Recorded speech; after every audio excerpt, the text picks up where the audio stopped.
at there. Dane even helped you. Dude, that's awesome. Hey, welcome back to the Slide Podcast, everyone. And look, I'm excited today. I know I probably don't seems like I'm excited sometimes, but today I'm excited. And I'm excited because we got some cool co-hosts today. And Trip, I think we got a pretty good guest too, right? Yes, sir. We got the owner of Bruce Bolt here. What was that? I'm sorry. We got the owner of Bruce Bolt. Now you're giving them secrets away. We ain't supposed to tell them that yet. Shh. That wasn't. Hey, so we're back. I am Coach Aaron, and welcome to the Slide Podcast. So today we have the infamous Trip Dog 22 joining us, sir. How are you doing? I'm doing good. I'm doing good too, man. I am. Life's going pretty good right now, man, and I'm excited. So, and we also have a previous guest joining us today. He's going to hang around for a few minutes, but he's got to get back to baseball practice. So, Dane, what's up, dude? What's up? How's things been going out there with you guys? You're in Tennessee, right? Yeah. All right. And just for our listeners out there, Dane is currently sitting in his mom's car because he had to skip out on a few minutes of practice just to hang out with us. So, hey, man, are you guys getting ready for Banana Ball? Yeah. Yeah. Look, I'm going to tell you, everyone loved your videos that you guys put together. Are you working on any super cool new trick plays or anything? Maybe. There you go. Don't reveal all the secrets yet. Some cool new dance moves, because I know Team 22 is got some moves. Yeah. Yeah. All right, man. Well, I know Coach Viro. I know Bill Leroy. I know Jesse Cole. All of them seen your videos, and they love it. So, well, I can't wait to see you guys there. And Trip Dog, you're coming too, right? Sir. All right. Now, am I going to see some some flashy plays and stuff from you? I got you. You got me? Okay, look, I'm going to have to tell Ryan Cox that, he might have the next glove magician, right there at the park with him. So I'm building you up, dude. I'm building you up. Don't let me down, okay? Yes, sir. I'm going to prove a point. That's right. Look, that's what we're out there to do. We're all out there to prove a point. You know what that point is, Trip? No, sir. Friggin' baseball's fun.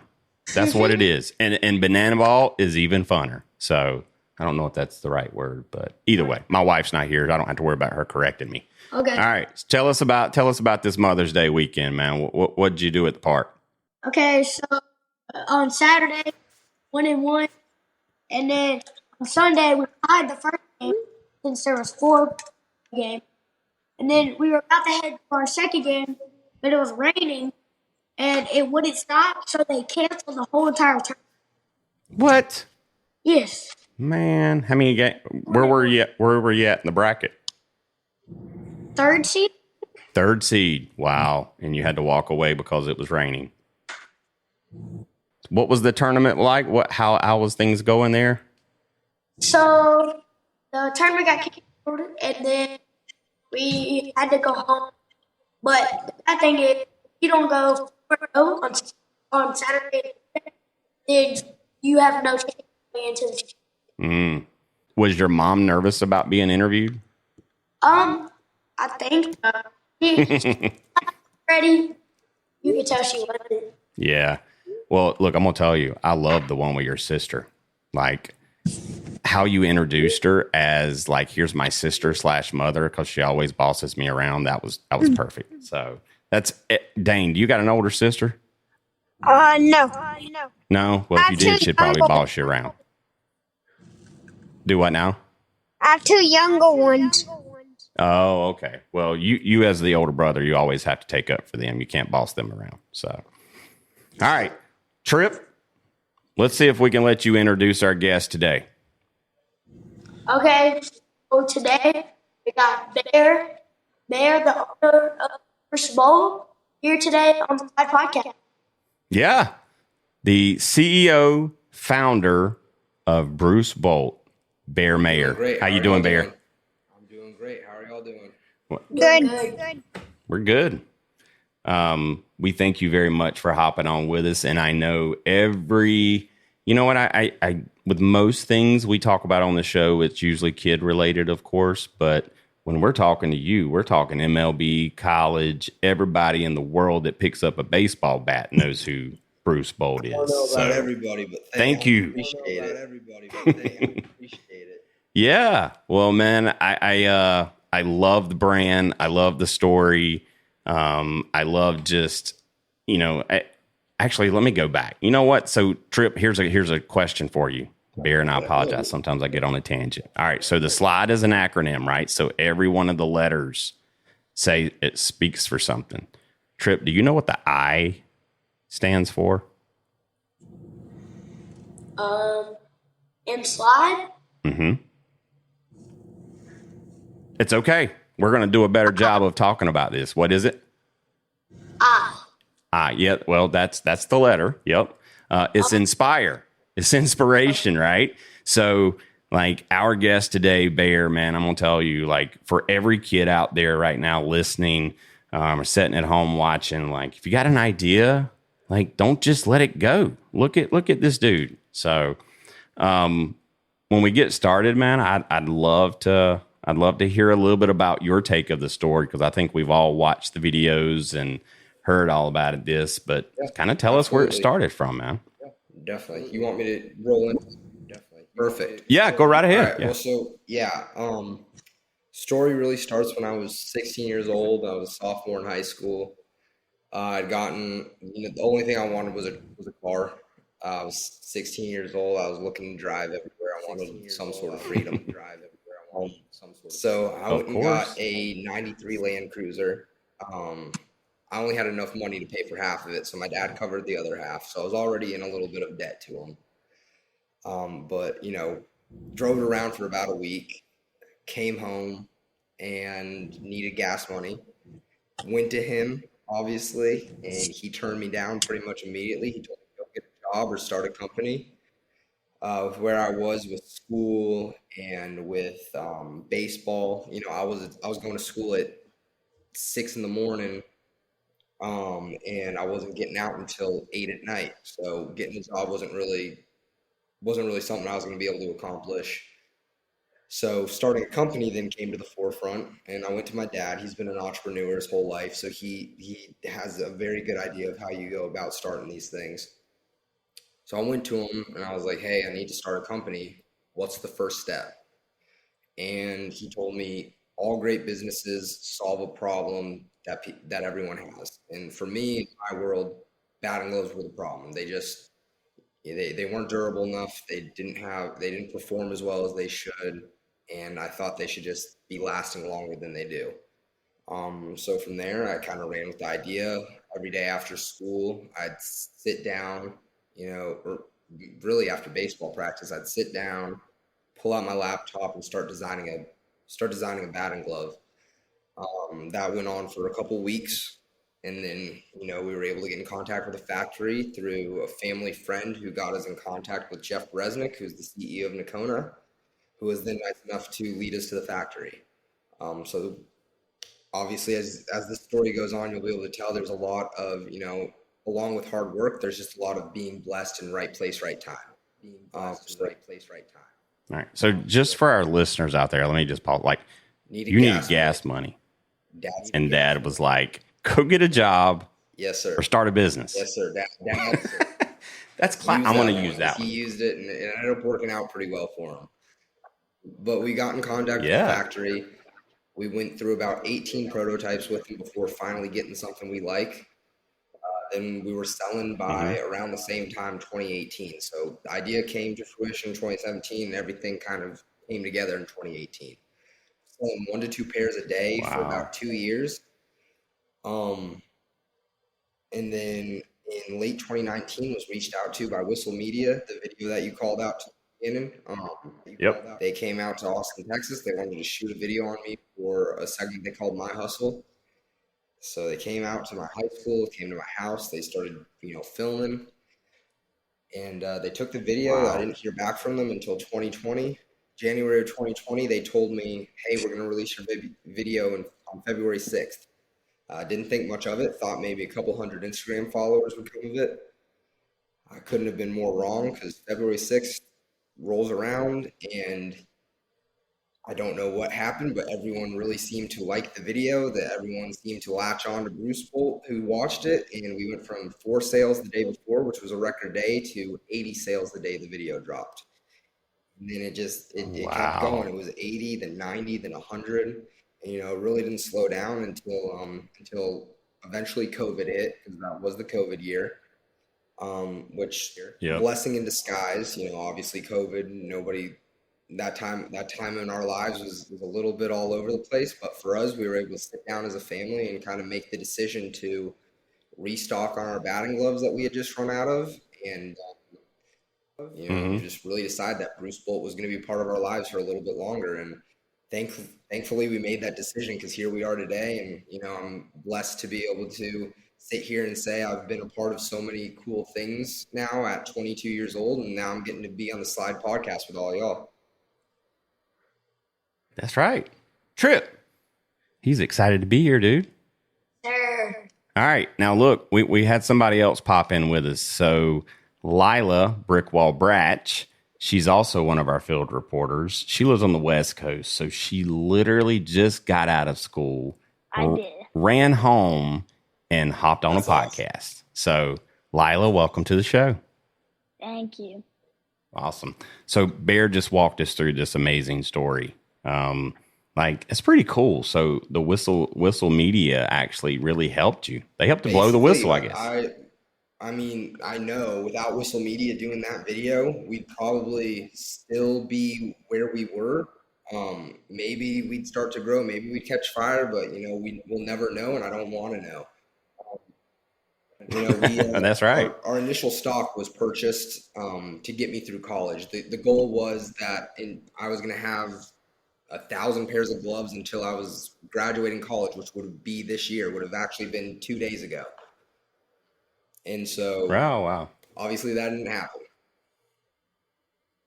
Well, dude, you got a crash course in real world business, financial, you getting a little bit of everything at this point. Marketing. It's pretty incredible. The things that I've had the opportunity to learn and the people I've gotten to work with is, it's really incredible, and I wouldn't trade it for the world. Yeah. Well, that's, the thing that I've told your dad that I love most about Bruce Bolt is it's amazing the confidence level that kids have when they strap up a pair of Bruce Bolt gloves. That it increases their confidence level, their competitiveness. They're ready to go. Right, Dane? Do you summons some Max Clark power and all that fun stuff when you put those gloves on? I know you do. I know. I love it.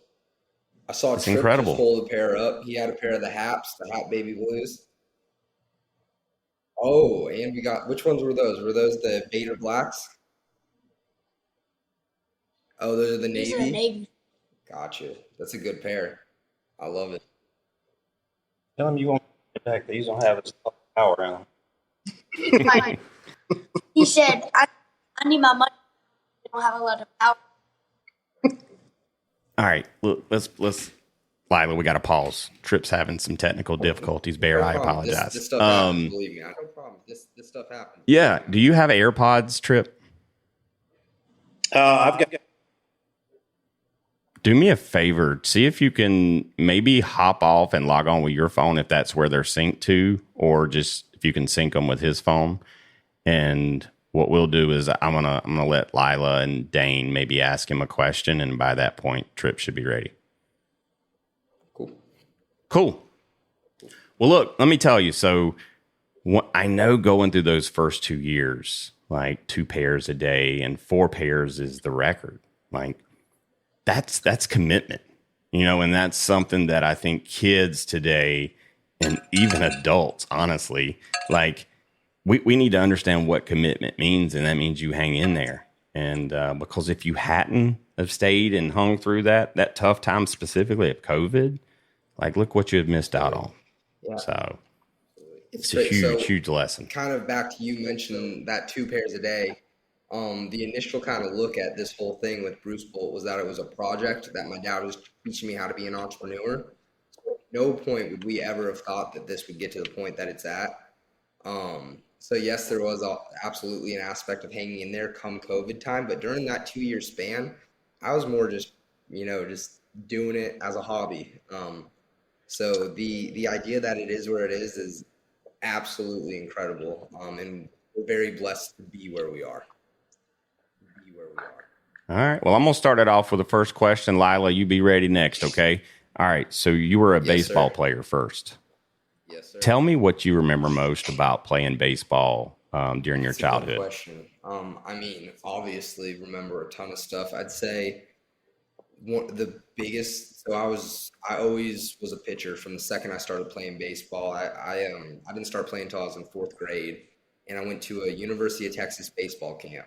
It was the first time I ever went and did anything with baseball, really. And I remember the coaches coming out, or was some of the players were coaching the camp. They came out and they're like separating us into groups, outfielders, infielders. We're gonna do position drills. And I remember the last guy, and I was always a very shy kid. And the last guy comes, he goes, "All right, pitchers, come with me." And for whatever reason, I ran to the pitcher spot. And so I was a pitcher from the second I started playing, and I think the main thing I remember from baseball is just the thrill I had from stepping on the mound. It just felt like everything around me calmed down, everything went quiet. It was just me and the catcher. And it would go quiet, and then the second that inning's over, it gets loud again, and then you go back into it. I think that's my greatest memory from baseball. It's just how at ease I felt when I was on a mound, and it just I didn't pay any attention to anything else around me. Now, what kind of pitches were you throwing? Not very many. Now, were you a flamer? Were you throwing flames, or were you working movement? Definitely movement. If this tells you anything, by the time I was a senior in high school, I was throwing 69 miles an hour. That was my fastball. So was not a flamer. Well, you know what? I've seen some knuckleballers. They throwing in the 50s. You could have went the knuckleball route. I threw that from about the age of 11 to 16. Yes, sir. Oh yeah, that was very my cool. pitch until I grew. There's a little thing called puberty that I hit, and it threw my body off, threw my coordination off, and that's kind of when I let go of it. But I learned a curveball, I learned to change up. I had some of those things going by the time I was a senior. Very cool. Very cool. All right, Bratch, you up, ma'am? All right, so your limited drops are always selling out in like minutes. So is there any tricks to like get them? That was a good question. I should have been ready for that. I am ready for it. I have a great answer for you. So they do sell out very fast, and that is something that honestly we were prepared for these limited edition gloves to sell, but just to see kind of the hype around them when we do announce them is incredible. So as quick as they sell out was not expected. For them to sell out is expected, but as quick as they do, not expected. Was the Max Clark editions the first ones that really like sold out really quickly? They were the first ones that sold out within 10 minutes. They sold out in 6. We do have that one coming back, though. That is a creator, or not a creator series glove. That's a signature series glove. He's one of our signature athletes, so that glove will be back for anyone listening. But I think tips and tricks for getting them, one, on our end, I'll just tell you this. We are working on making sure that we are better prepared for these launches in the future. We want to make sure, because we know that there is a lot of love and hype around Bruce Bolt right now. So we want to make sure as many people as possible can get their gloves. So we are working on, as a company, making sure that we have that inventory bumped maybe just a little bit higher for these drops to make sure they don't sell out in 2 minutes or however many minutes. That's one thing. And then, another thing, and this is something that I've learned just over the years of just doing things with shoes and whatever it may be. make sure your information is put into the system before you go to check out. That's a big one. You get caught typing in your information and then all of a sudden that glove's sold out, or that pair of shoes. So that would be my tip and trick. But other than that, I just want everybody to know that Bruce Bolt is working on making sure these drops are a little bit better for y'all. So it's not on purpose that you sell out quickly and leave everyone else. Like, I mean, it is honestly a learning lesson for us. versus. Yes, sir. There's definitely an aspect of, we usually sit around with each other as a company, whether it be on Zoom or at our office. And we sit there and we watch the launch live. And this last one with Meg Rem's glove, honestly, those flew out the door. So I sat with a couple members of our team afterwards, and we just sat there and we discussed what do we need to do to make it better. So it's definitely a learning lesson for us, and we're doing our best to make sure that moving forward, we make sure that at least more than X amount of people get their gloves. Yeah, well, that makes you feel good, Lila, right? He's working on inventory. Yes, he's going to get it fixed for you. Fixed. Yeah. All right, Dane, you hanging around here skipping practice, man, drop a bomb on us. Get us a good question. So, who are you going to probably try to do next? Could you ask that one more time, Dane? What player are you going to probably try to do next? Try and get next. That's a good one. So we haven't really gotten to the point where we're discussing that yet. Dane, are you lobbying for yourself? You want him to do a set of gloves for you? They both want some gloves for themselves. Oh, he's working on them. He's got designs. It's called Drip Dog. Okay. Drip Dog. After that. Could I maybe be able to customize some? So customization. So I'll answer both your questions right here. As for players that we're going for next, we start to look at that during the All-Star break is when we start to really start to think about who we can go and get next. Obviously, there's a lot of things that go into it, like contracts with different companies. So it all there's a lot that goes into it, but we do start to look at that around the All-Star break. I would tell you a player that I'd love to go and get would be Bryce Harper. I would love to have Bryce Harper on Bruce Bolt. Love some Bryce Harper. You either gotta love him or hate him, I think, but I'm on the love side. And as for customization, I would love to tell you when that's planned on being a thing. It's definitely something that we want to have for y'all down the road because we know how much at least I know how much as a player I wish I could customize my own batting gloves. So we are working on it, and as we continue to grow, we will make sure that is in the plan. And we think we can eventually get there, and hopefully it's sooner rather than later. Well, Trip, here's maybe we'll go to negotiation with Bruce Bolt, Trip, and I'll have you design us some Slide podcast gloves, and we'll see how fast those sell out. Maybe Yes, what do you think, Trip? How fast do you think they'll sell out? 10 to 15 minutes. Well, that's good. I was going to say, a little bit more than that, but if that's what you think, I'm gonna have to go with you. Yeah, I'll take it. Trip, your turn, man. What you got for this dude? Okay. What's your least favorite pair of gloves that you've designed? Pair that I've designed? Wow.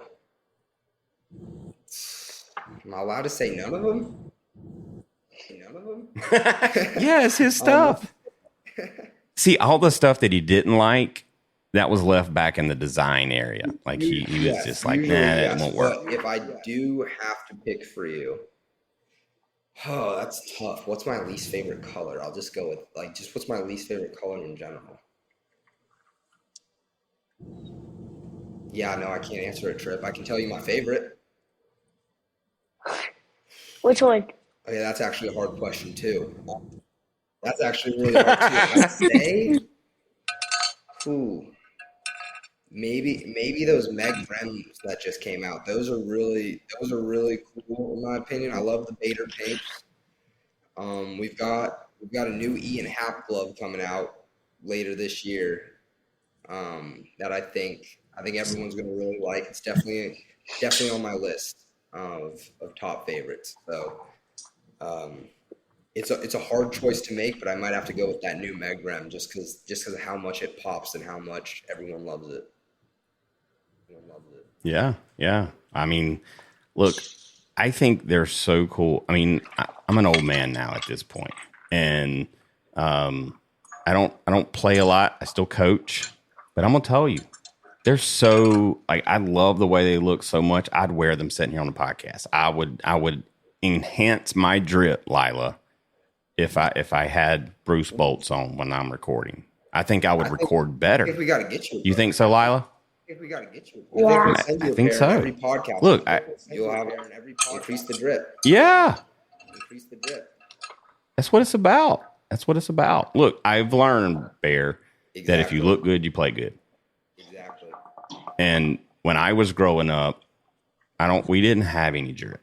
And I think that's the reason why I'm not in MLB is, that's what I blame it on is, I've learned from Tripp and Dane and Bratch down here is, man, I just didn't have drip. But you know what? I make fun of that all the time, but ultimately drip is helps your confidence.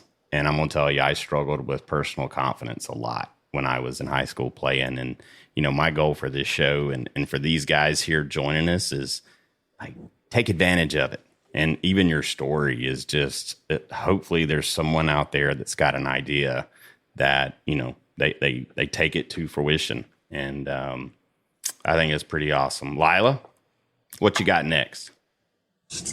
All right, so how did you come up with the name Bruce Great Bolt? question. Lila's got the questions today. Yeah, so the name is one of the main questions we get. Obviously, it's a very easy name to remember because it's pretty out there. But I love telling the story. So it's very much ties family together. Bruce is my grandfather's name. It's also my dad's name, and it's also my middle name. So it's been passed down, obviously a couple generations. And my grandfather was also a phenomenal athlete growing up. He was baseball, football, hockey, lacrosse, you name it. He went to college on scholarship for football and baseball. And so he's been a huge part of my life as well, just, growing up. He now lives in Texas. So he's right around the corner from me. But he's been a huge part of my life, and I wanted to find a way to incorporate him. So we were when thinking about the name, we were like, Bruce. And the bolt, he's actually been struck by lightning twice. So my grandfather, he's been struck twice. His name's Bruce Bolt. Has a nice ring to it, and it tells a nice story. Do you believe that story, Lila? Yeah. Somebody got struck by lightning twice. I was wondering who Bruce was because I saw Bruce Bolt, and then he said we're interviewing Bear, and I was like, okay, who's Bruce then? Yep, Bruce is grandpa. I should have said Bruce Bear or Bear Bruce. Bear Bruce. Yep, Bear Bruce Mayer, and then we got the Bruce Mayers. Yep.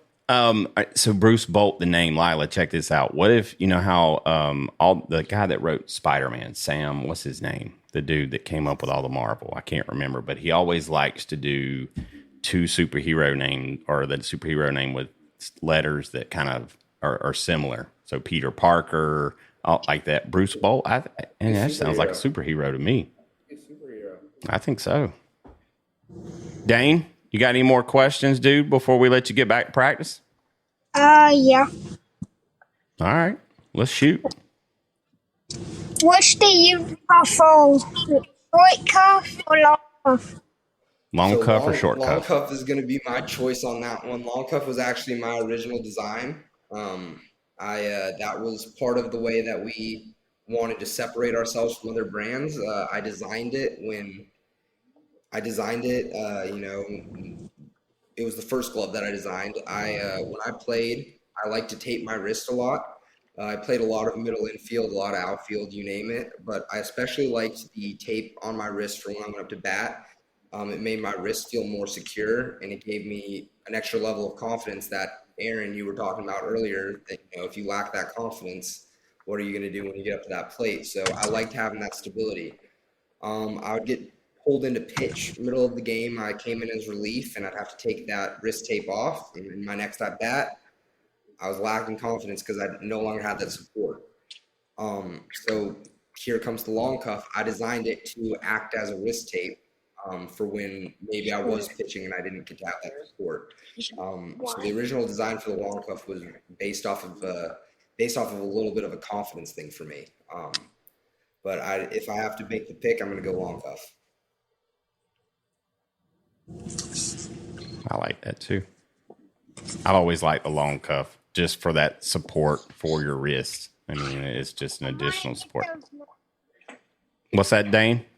I'm gonna get long cuff next time. I think you should definitely try it.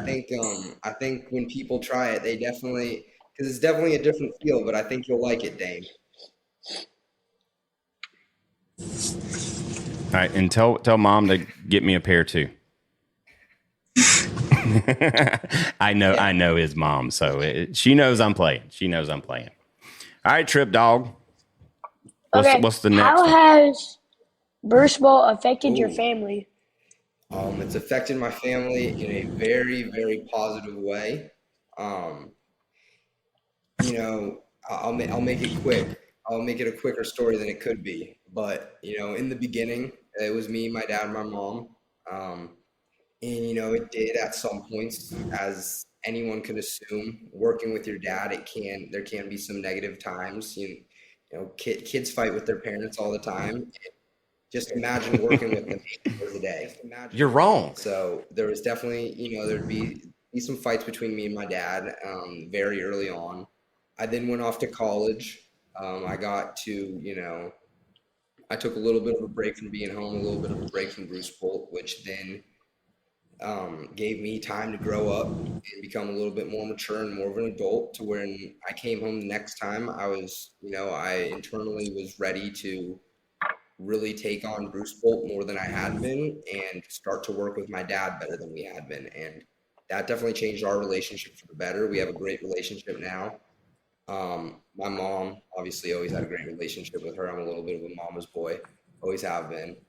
And then just as a whole, for our whole family, it's impacted us in an amazing way. We're very blessed to be where we are, and very blessed that, Bruce Bolt has worked out the way that it has. And, it's just a really cool and amazing thing to, see something that started as just an idea to bring us to where we are now. And we're very, very thankful for it. Very thankful for it. All right, I got to ask a question now. The three of you got to listen to this, okay? I want you to listen to the answer here, because I kind of think I already know. All right, the dog wanted to listen too. So you mean to tell me you, as a teenager, probably thought your dad didn't know what he was talking about? I would definitely say yes. There was a lot of that.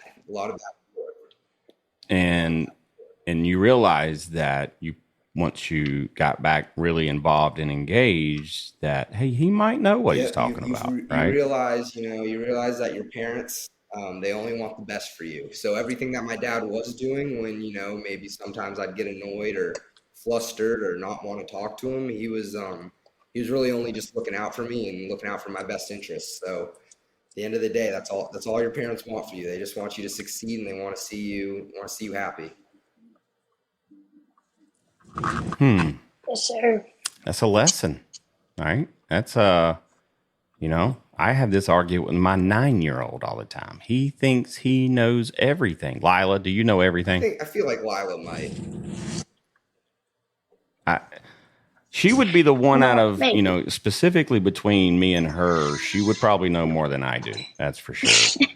And she's got some game. She's a baller.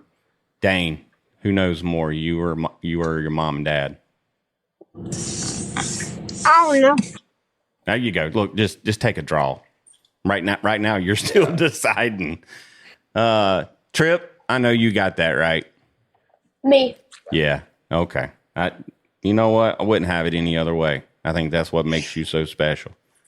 I'm sure when the camera goes off, Dad will have a conversation with you about that. So, hey, let's move on, okay? Hey, dude, let me ask you a question. So, when you were growing up, man, who were you looking up to? Who was your favorite ball player? Yeah. So when I started playing, the first team I played for, I was playing for LTYA, Lake Travis Youth Association. I played for the Cardinals, and my Mm-hmm. first number was number 5. So at the team, it was Albert Pujols on the Wow. Cardinals. So he was the first guy, and I my dad was never a baseball player either, so we went and looked into who's number 5 on the Cardinals, and did some research on Albert Pujols, and we found out just kind of what a great human being he is, and just how much he's done for the community and those around him. And so and on top of that, what a great athlete he is. So he was always a guy that I looked up to. And then as my baseball career progressed, it would switch around. Clayton Kershaw became a big inspiration of mine. And I had the opportunity to meet him when I was about 12 years old out in Los Angeles. So that was really cool. So he became one of my favorite guys. But I'd say overall, through the bulk of my career through high school, the person I really looked up to was Trey Hillman. He was not. He played minor league ball early. After college, he went to UT Arlington. But he came into my life at around 11 years old. He was a mentor to me. He coached me every Sunday. I drove up to his ranch in Liberty Hill, Texas. And, he taught me how to throw a knuckleball. He taught me how to field a ground ball properly. And he taught me more than anything. He taught me how to be just a good person. He has very, very deep Christian beliefs. So I'd say he was an inspiration to, my Christianity, my faith. And he had a very big impact on me growing up. So from the age of about 11 to, 18 when my career ended, but still going on today. He's someone that I look up to very fondly. Very cool. I think that's awesome. First of all, stopping at Pujols with the number 5. You couldn't have picked a better number for that. Yes, sir.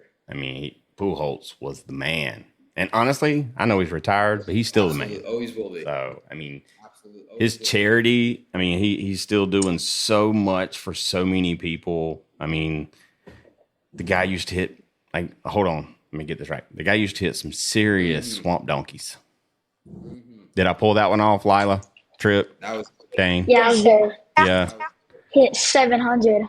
I feel like that was awkward when I said swamp donkey. So I got to say it. I got to say it more so I feel more comfortable with it. So I may just say the word swamp donkey just randomly in this interview just so I start feeling better. Okay. It didn't sound. It sounded good. It sounded good. Okay, cool. I won't have to say swamp donkey again. Yeah, So. I think it was good. All right, Lila. Lila, what you got? All right, so your mantra is be better. Can you tell us how you apply that to business and your life? Lila, you're crushing it today. Be better. That's out of So the be park. better is actually something that we said from very early on. I'd say it's kind of like our just do it.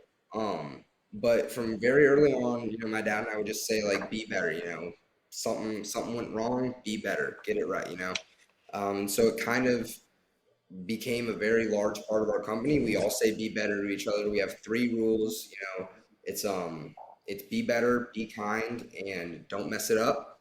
And by don't mess it up, we mean just we're not solving, we're not trying to fly a rocket. We're just making batting gloves. Take it slow. Make sure you get things done.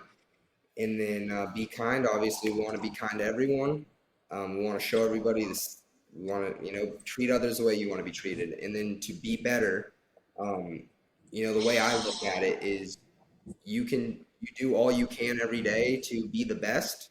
The next day, let's get 1% better, even if that's something as little as working a minute longer, but you can always be better.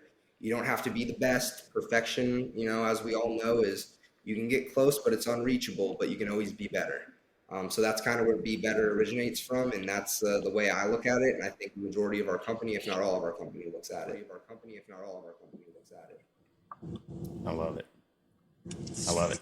And even just reading about the story of your initial designs, like you kept sending them back and said, make them better, make them better. And like that, I think that's what put you in a position of success, is because you didn't just accept mediocrity. Like you had an expectation and you wanted to see that expectation through. Thank you. I appreciate it.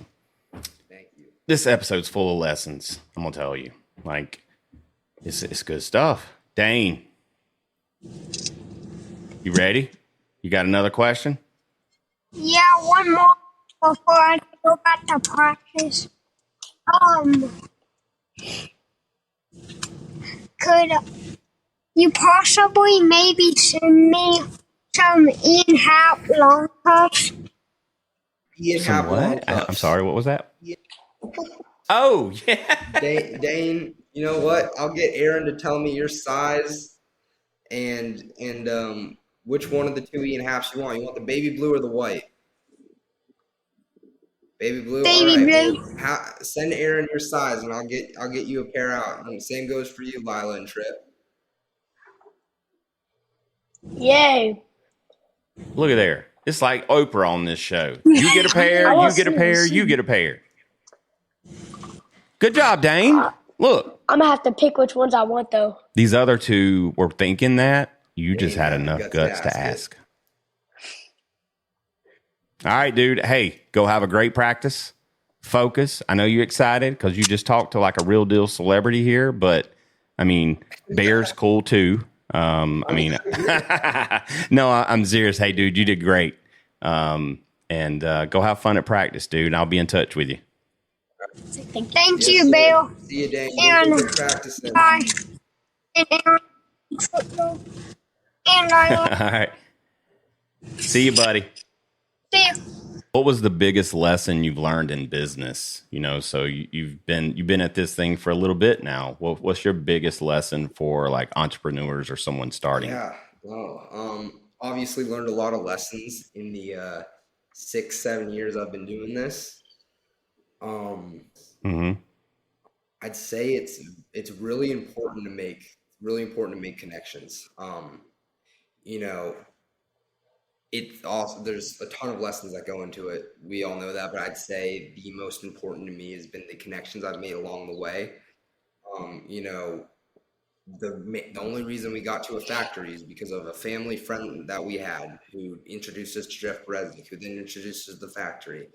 And then, you know, and obviously that's a family connection, but then you go out and you go to these events, you know, you got to go and talk to people, because who knows who the next person is that you're going to talk to and make a connection with. They could know whoever it is that you need now on your team. And I think being able to go and communicate and go and make connections and go and create relationships is a very valuable thing to have that a lot of people might not think of, you know, because when you really think of going into business, you know, and obviously a huge part of it is putting your head down and getting busy and, you know, really focusing. But I think relationships and where those can take you are a huge part of it as well. Oh, I couldn't agree more. I mean, because I feel like relationships in a network is just like a spider web. You never know whose path you're going to cross, who knows who. And so again, go back into be better, be kind. And like those two things will help you build your network. Exactly. So anyway, Trip. Sure. Don't get bored on me now. What you got? So, you know how on some of the batting gloves, the palm is brown, and then some of them are like the color that is on the burst bolts.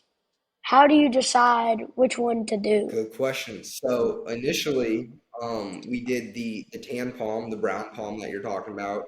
That was more of a marketing move by me. Our original batting glove, the first one, the 18th prototype that I decided to put out, that batting glove was just solid white and solid black.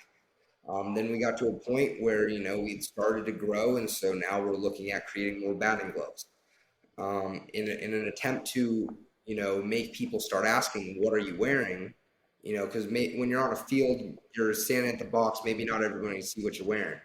We put a brown palm on it as a marketing tool for, what's that glove with a brown palm? People go on the internet, batting glove with brown palm. So that was initially a marketing tool for us, but then it's obviously stuck. We loved the brown palm. It differentiated us between a majority of the other companies. And then you come to the gray palm, which is on our Chrome series batting gloves. That was a way to differentiate between the two series. We have our original series and our Chrome series, and it was also just a style thing. The gray looked better on it than the tan did for that specific glove. And then you come to our signature series gloves that all the pros make. When it comes to those gloves, it's their decision. Harrison Bader loves having that tan palm. It makes him feel gritty. It makes him feel like he's working hard.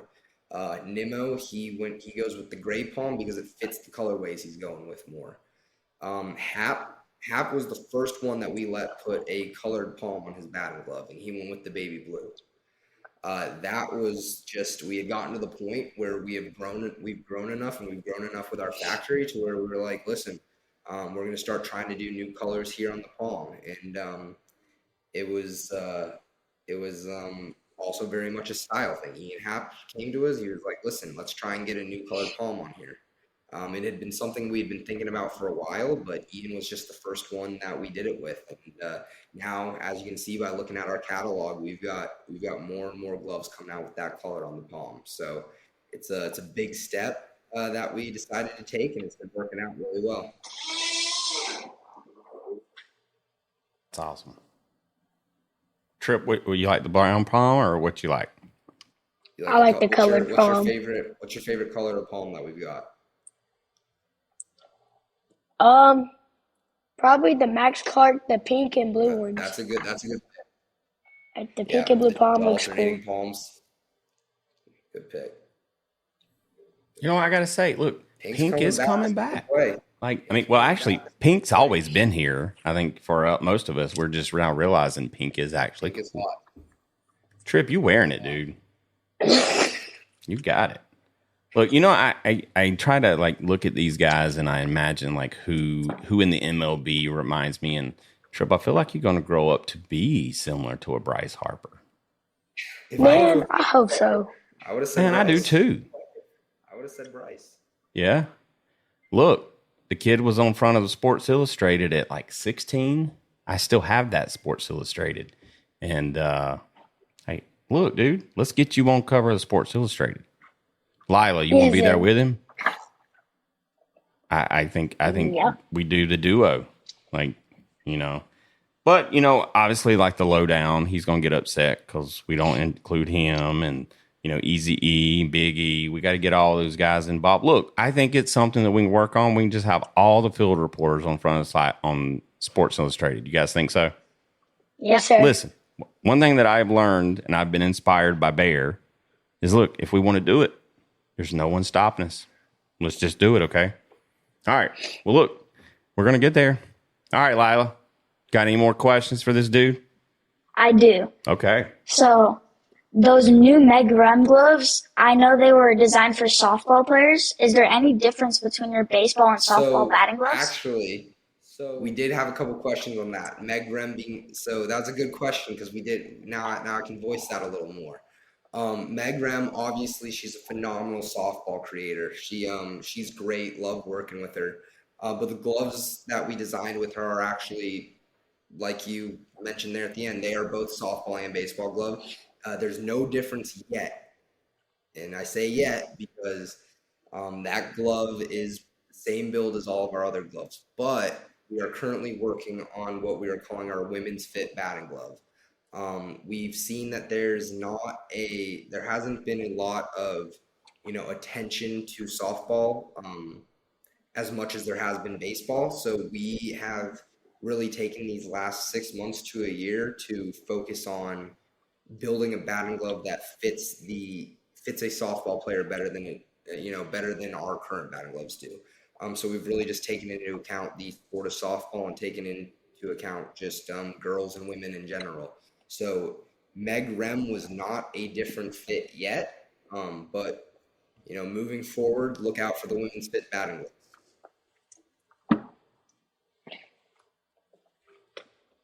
Cool. That's like I would have never thought about that, but you're exactly right. Like I mean, in the world of softball, there's not really that product that's truly like catered to them, and I think that's dude. I'm gonna tell you, the world of softball is insane. Softball is serious Softball business. could be a little bit more intense than baseball, and I love it. Yeah, I completely agree. Whoo! Now, Lila, you play baseball, right? Yep. Do you think you'll ever play softball as you get older? Well, I'm just doing whatever's fun right Good now. answer. Okay. Good answer. Yeah. Because look, I know Coach Veronica Alvarez told us, look, she tells her players, like, whatever gets you through school and gets you a free education. But I believe Lila, you might be a groundbreaker. Like, I mean, there's some women in college baseball now, and you know what? We don't need any softball, Lila. Just don't forget I even asked that question. Look, you're brick wall for a reason. Yeah. We're just gonna leave it there. See, that's just a point where I was doing a lot of thinking outside of my head, and then I realized I just need to be quiet. Trip, what you got, bud? Okay, so how do you get your batting gloves to look so good while have the best leather that they have for batting gloves? Like, is it a cost difference or So what? there's definitely a cost difference in making the quality of batting glove that we make. That's for sure.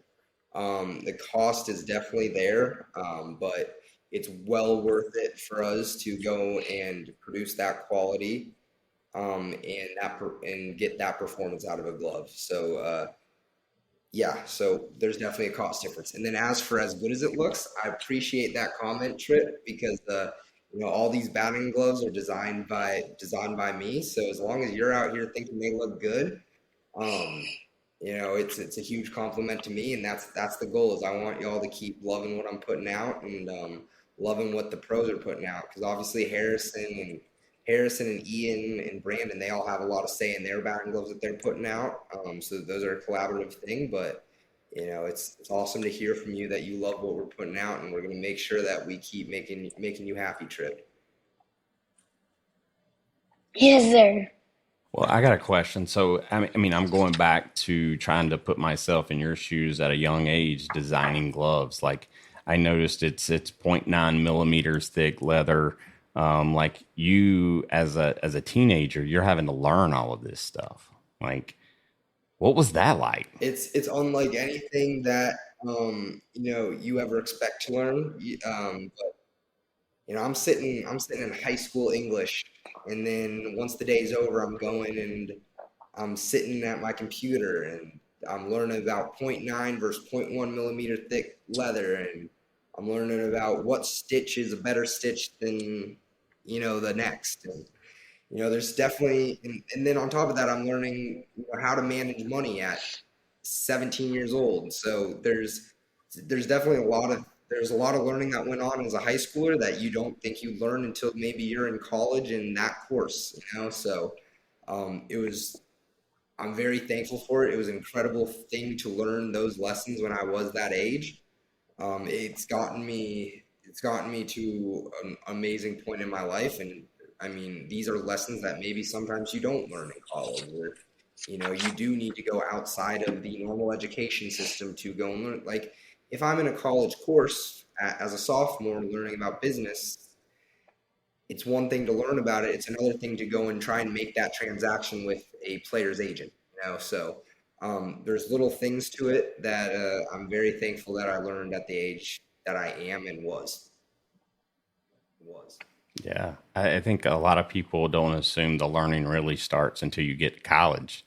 But there's so much valuable information that you get in high school and then in life. I mean, taking on like hobbies and doing things to challenge yourself and to teach yourself. Like, I feel like that's a skill, Bear. Like, having the ability to teach yourself something without someone like taking you through it themselves. Like, I think that's Yeah, that's talent. it's incredible. It's really awesome to get to learn the way I've been learning.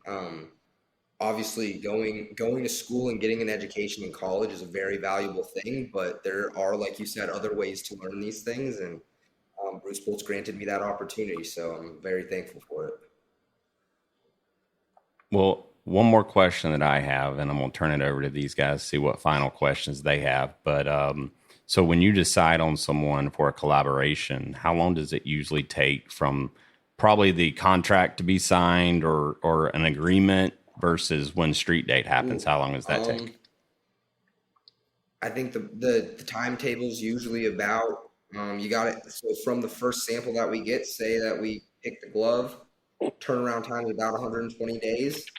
But like you said, there's the getting everything lined up contractually and picking colors, getting samples. So I'd say all in all, you're looking at close to 200 days before you get a batting glove done. That's time. Lila, bless us with another amazing question. All right, so do you have any visions of expanding outside of baseball, maybe like football gloves or Lila, something? questions are coming. Wow. That was That's a great good question. Here's what I'll tell you. Bruce Bolt is a leather.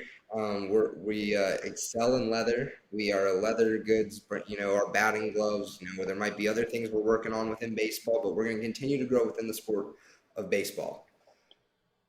Moving forward to other sports, it's a consideration. There's definitely other sports out there that do have gloves. We would consider ourselves a glove company. There are other sports that use gloves. Football might be one of them. We don't know. No, we do know. Football does use gloves. I'll let you make your own assumptions on that, Lila, but based off of what I said, Bruce Bolt may be considering other sports. Maybe, Lila. Lila, you bringing out the good stuff. This is the juicy stuff. All cylinders today. I know it. Like she comes in from school ready to go. Trip, finish this off, dude. Okay. So the next pair of batting gloves, it'd be cool if you made it like it was dripping down, like it was paint dripping, or if it was like sprinkles on it or something. I will take that into consideration for the next glove. Absolutely. We're starting. If you get Aaron to send me that picture, I'll take that one into consideration for sure. We actually have a meeting tomorrow looking into our 2025 gloves. So that I could bring that one up and we'll see where we're feeling on that. But based off that picture, I'm feeling pretty good about it. Is that a good answer for you, Trip? Drip Dog edition. Yes, sir. Drip Dog. Listen, we already got a logo being made for you that says Trip Dog. You changed it Drip Dog now, and that's going, like look, Bear said, it's about another 120 days before I can get that done. So don't change your name yet. I think Drip Dog's pretty good. Drip Dog's the nickname for the nickname. Yeah. Lila, you got anything else for this dude? No? Trip? I'm good.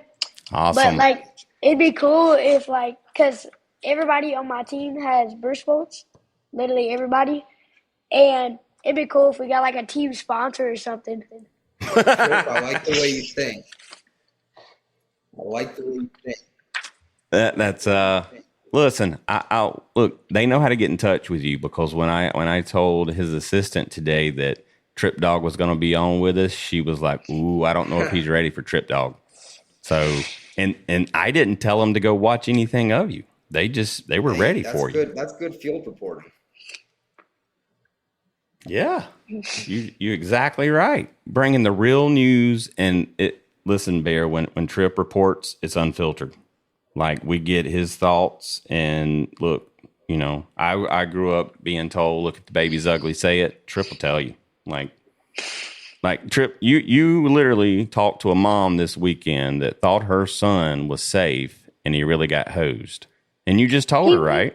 He was hosed by 5 feet. But the ball got there a mile before he got there.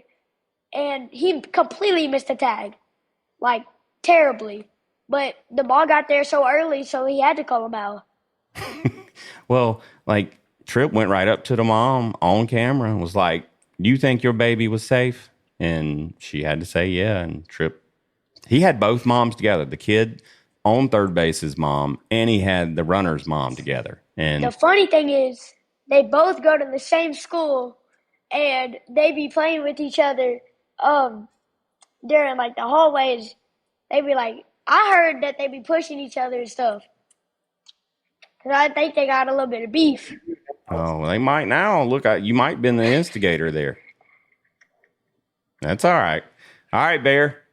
Man, look, this episode has been amazing. And, I wanted, this was, so I think I have had this conversation with you. So the first time we had a call with all of our field reporters together, I asked them, I was like, tell me the brand that means the most to you. And Bruce Bolt was the number one. So I wanted this episode to be, these guys asking you questions. And, man, I didn't have to talk much. Yeah, they had some good questions, good. and I appreciate y'all thinking that Bruce Bolt was the brand that you really wanted to talk to, and that means a lot to me. So, thank y'all very much. Yeah. Hey, Lila, we still got one question left. Yeah. Should I let him skip it because he's Bruce Bolt? No. No. All right, Bruce. He needs it. Not Bruce. Bear. I'm about to call him Bruce. All right. So, Bear, this is the last question that we have asked every single episode, I believe. And we're on like episode 106, 107, something like that. Usually stomps most people. All right. This is usually the hardest question, and I'm not even joking. All right. You're walking up to bat today, Bear. What's going to be your walkout song? That's good.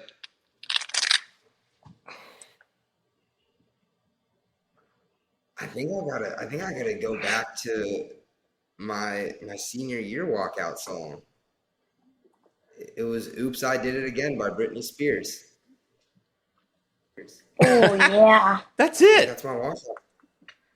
That's the one. W song. What did you say, Tripp? I said W song. W song? All right, now that's a new one for me. Yes, sir. Bear, do you know what that means? Song. W song. Now, does the W stand for something like wonderful song? Win. Good.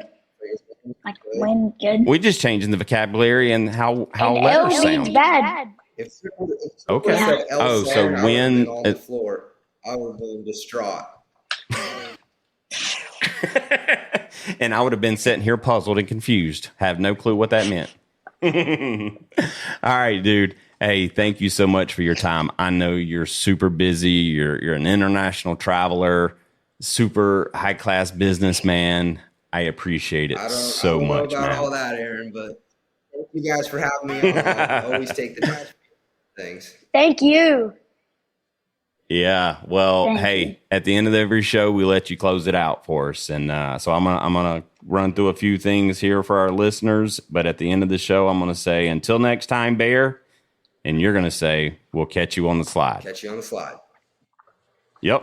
All right. Lila, Tripp, thank you guys so much for everything that you do for our network. Look, this is what I want to tell you too, is it's not just a podcast anymore. This is the net. We're building a network now, and we're going to continue to expand, and we're going to continue to try and do new things to bring more kids in. I will tell you guys that we are adding some softball players here this week that's going to help with production of some of your content. And so, look, here's how I want it. And for our listeners out there, look, I want you guys running the show. Like this show was built for kids. And you guys continuously get so much better, like as you get more and more comfortable with the mic.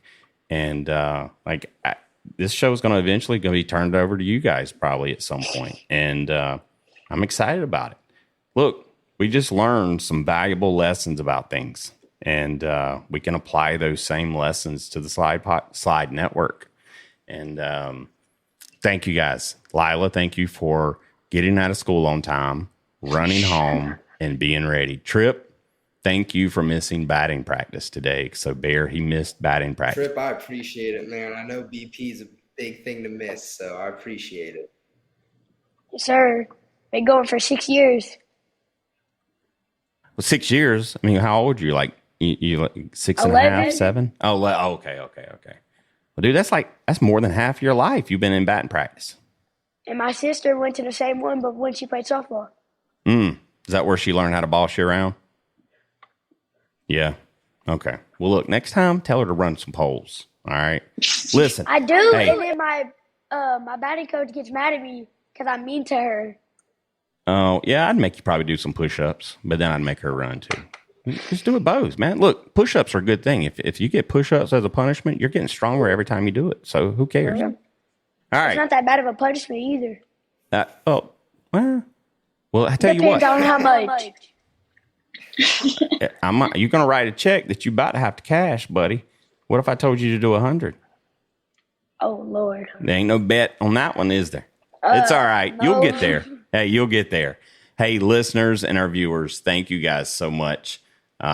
This show means the world to all of us, including these field reporters. And thank you guys for your support, hanging in there with us. We're learning, we're growing, and some amazing things to come from us. And so we look forward to constantly continuing to bring you guys great content around the youth game of baseball and softball. So, all right, field reporters, we're going to sign off. But Bear, until next time.